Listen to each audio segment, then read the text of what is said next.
बिस्मिल्लाहिर्रहमानिर्रहीम। अच्छा बच्चों, अब आपका ये टॉपिक नंबर 4 है MTH 100 और 102 का सीक्वेंस एंड सीरीज़। सीक्वेंस को कहता है कि जो रोज़ में नंबर को आप पुट कर देते हो, ठीक है, तो वो सीक्वेंस बन जाती है, बीच में कॉमर्स भी आते हैं और वो जो नंबर्स होते हैं वो टर्म्स कहलाती हैं सीक्वेंस के। तो उनकी पोजीशन के लिहाज से उनको आइडेंटिफाई करने के लिए फर्स्ट पोजीशन पे जो टर्म होगी उसको A1 कहते हैं, सेकंड पे जो नंबर यानी होगी सेकंड टर्म कहलाती है। इसी तरह nth अननोन पोजीशन होती है, वो कोई भी हो सकती है। इस सीक्वेंस में उसने सबसे पहले आपको अरिथमेटिक प्रोग्रेशन का बताया, ठीक है। अरिथमेटिक प्रोग्रेशन या सीक्वेंस कौन सी होती है? ऐसे नंबर जिनमें कोई कांस्टेंट नंबर ऐड हो रहा होता है। वो कांस्टेंट नंबर पॉजिटिव भी हो सकता है, वो नेगेटिव भी हो सकता है।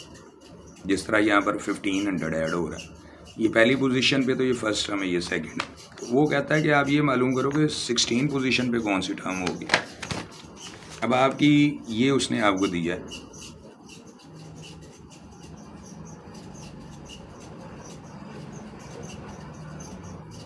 तो वो कहता है कि 16 पोजीशन पे जो टर्म होगी वो बताओ।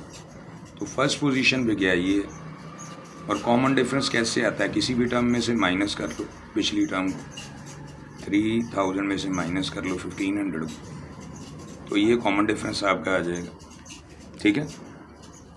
तो इसका जनरल फार्मूला जो होता है ना nth टर्म का, वो ये होता है A1 + n-1 × d। n अब आपका 16 है, A1 क्या है 1500 है, प्लस 16 - 1 × d 1500 है। इसको सॉल्व कर लो तो ये रिज़ल्ट आपका आ जाएगा 24,000। तो ये तो हो गया अरिथमेटिक का। अब ये तो है कि आपने उसमें से निकालना हो किसी एक पोजीशन के लिए। अब फ़र्ज़ करो वो ये कहता है कि 16 जो टर्म्स हैं उनको सम कर दो। तो जब टर्म्स को सम किया जाता है वो अरिथमेटिक सीरीज़ बन जाती है। यूँ इन्हीं टर्म्स को अगर सम कर दोगे ना तो ये सीरीज़ बन जाती है। वो कहता है कि अब आप इसकी S16 तक मालूम करो, यानी 16 पोजीशन तक जो टर्म है उन सब को ऐड कर दो, ठीक है। यानी इस सीक्वेंस की जो 16 टर्म्स है उनको ऐड करो। जब ऐड करते हो वो सीरीज़ बन जाती है। A1 आपके पास 1500 है, D अभी आपने निकाला वो भी 1500 है, इसमें से इसको माइनस करो तो इसका किसी भी टर्म और पिछली टर्म्स का एडिशन का ये फार्मूला होता है।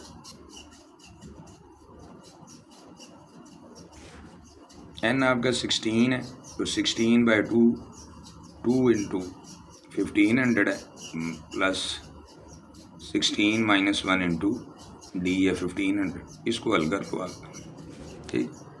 तो वो टर्म्स आपके पास आ जाएंगी। इसके बाद आता है आपके पास ज्योमेट्रिक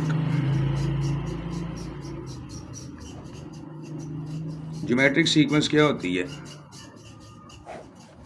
ज्योमेट्रिक सीक्वेंस होती है कि आपके पास अगर कांस्टेंट नंबर कोई मल्टीप्लाई हो रहा होता है, ठीक है। मिसाल के तौर पर आपके पास है ये, ठीक है,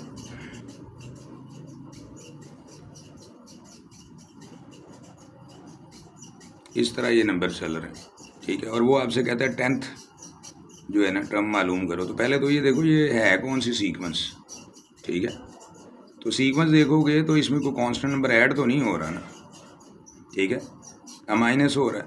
तो फिर देखो ये पैटर्न क्या बता रहा है आपको, ये 2000, ये 1000 है, ये 500 है, हर टर्म का हाफ हो रहा है पिछली की निस्बत।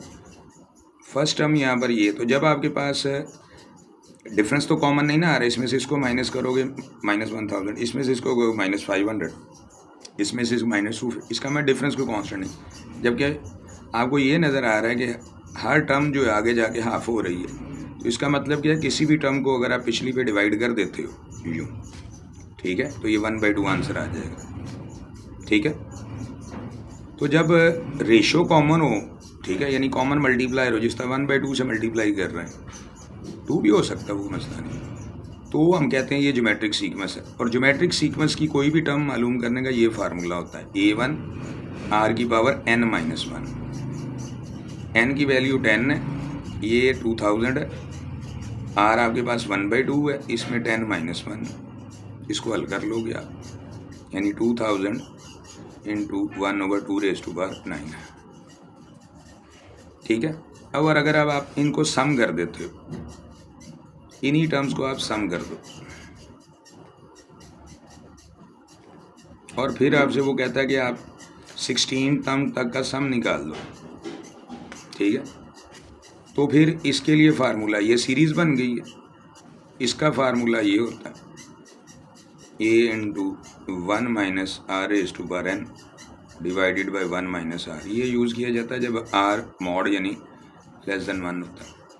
अब यहाँ पर a की वैल्यू आपने पहले ही निकाली r 1/2, तो वो पुट कर दो, n 16, a कितना 2000, 1 माइनस आर की वैल्यू 1/2, पावर इसकी आ जाएगी 16 बटे के ऊपर, नीचे आ जाएगा 1 माइनस 1/2। हल तो करना आता ही है ना आपको, नीचे एलसीएम लेके हल कर दोगे, ऊपर क्या आ जाएगा यहाँ पर, ये 2000, 1 माइनस, ठीक है, 1 की पावर 16 1 रहेगा, 2 की पावर 16 कैलकुलेटर से आंसर निकाल लो। ठीक है, नीचे ये आ जाएगा आपका 2 एलसीएम आएगा, तो 2 माइनस 1, आगे हल कर लेना। ठीक है, इसके बाद है आपके पास नेक्स्ट है, अगर इस फॉर्मेट में लिखा हो सवाल तो कैसे करना। तो ये आपके पास है n रनिंग फ्रॉम 1 to 4, वो कहता है -3 इंटू 2 रेज़ टू पावर -1।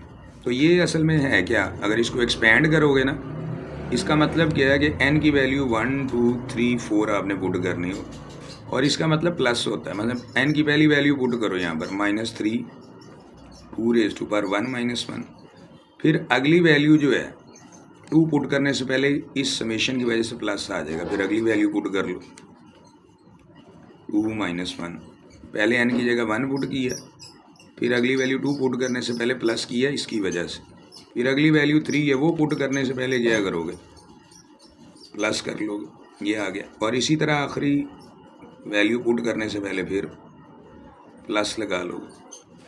तो इसको हल करोगे तो ये -3 इंटू क्या आएगा 2 की पावर 0, -3 2 की पावर 1, -3 2 की पावर 2, -3 2 की पावर 3 आ जाए। तो कांस्टेंट नंबर एक मल्टीप्लाई हो रहा है। ठीक है, बीच में प्लस तो आ रहा है ना, वो सीरीज़ की वजह से। ठीक हो गया। तो अगर इसको डायरेक्ट भी आप करना चाहते हो, इसको हल कर तो भी हो सकता है। ये होता है A1 होता है, ये बेस में R होता है। ठीक है, और यहाँ से ये n डिटरमन होता है, यानी A1 आपके पास है -3, ये जो था A1, ये क्या होता है R जो कि 2 है, और ये n होता है 4। सम का मतलब प्लस करना है, इट मीन असल में वो ये कह रहा है आपसे। ठीक है, कि आप इसको निकालो A1 1 माइनस R की power n over 1 minus R। तो ये -3 है, 1 माइनस R कितना 2, 2 की पावर 4 हो जाएगा, डिवाइडेड बाय 1 माइनस R जो गई है। बाकी इसको हल कर लोगे तो ये -45 आंसर आ रहा है इसका। ठीक है, 4 टर्म का सम करोगे, इसको वैसे भी सम करके चेक कर सकते हो आप। ये 1 है, ये -3 हो जाएगा, ये -6 है, ये 4 है, तो ये आ जाएगा 4 को 3 से मल्टीप्लाई करो क्या आएगा 12, ये कितना है 8, 8 को इससे करो -24, इसको सम करोगे तो -45 आ जाएगा। ठीक है, तो वो इस तरह निकाल लो या इस तरह, लेकिन ये अगर 40 की होती तो फिर ये सारी तो नहीं करनी थी ना आपने, फिर ये करना। इसके बाद वो ये होता है कि अगर यहाँ पर सवाल में एक तब्दीली वो कर देता है। ठीक है, वो ये कह देता है कि यहाँ पर वो लिखी इन्फिनिटी देता है, तो क्या करोगे आप। ठीक है, तो याद रखो ये जब भी ये मल्टीप्लिकेशन वाला पैटर्न आता है ना, तो ये होती ही ज्योमेट्री बनती। ठीक है, और यहाँ इन्फिनिटी। अब A1 क्या है, यहाँ पर 35 है, R क्या है, ये जो दिया होता है -1/4, और जब ये इन्फिनिटी आ जाता है तो इसका फार्मूला अल्टर कर दिया जाता है, ये A1 ओवर 1 माइनस R कर दिया जाता है। A1 कितना है 35, R कितना है 1 माइनस -1/4, तो ये 35 है, इसको करोगे ये प्लस हो जाएगा 1/4। अब इसका एलसीएम लोगे तो नीचे एलसीएम आएगा 4 + 1/4, ये 4 ऊपर जाके मल्टीप्लाई हो जाएगा इससे, और ये 5 रह जाएगा, और ये 728 आ गया ये। तो यही आंसर इसका बनेगा। ठीक है, इंशाल्लाह ये ये आपका जल्दी आपको मिल जाएगा। नेक्स्ट है आपका परमुटेशन कम्बिनेशन, ये टॉपिक 4 है, ये 5 है, ठीक है। नेक्स्ट आपको इसकी भी कंप्लीट मिलेगी, ये टॉपिक आपका 6 है, ठीक है। और उसके बाद ये टॉपिक 7 है। आप तो आधे आपके यहाँ तक ही हैं बस।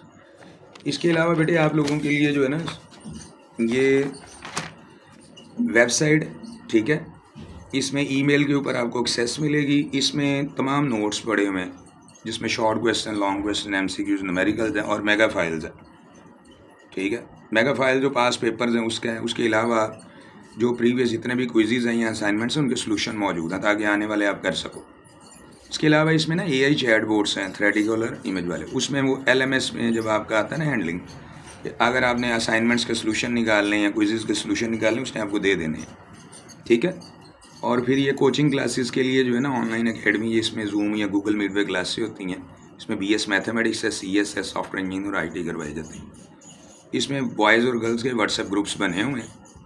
इसके अलावा ये मैथ्स विद अवान के लिए जो यूट्यूब के फॉलोअर बच्चे हैं, व्यूअर्स हैं या सब्सक्राइबर हैं, उनके लिए ग्रुप बनाया जिनको मैथ में इंटरेस्ट होता है।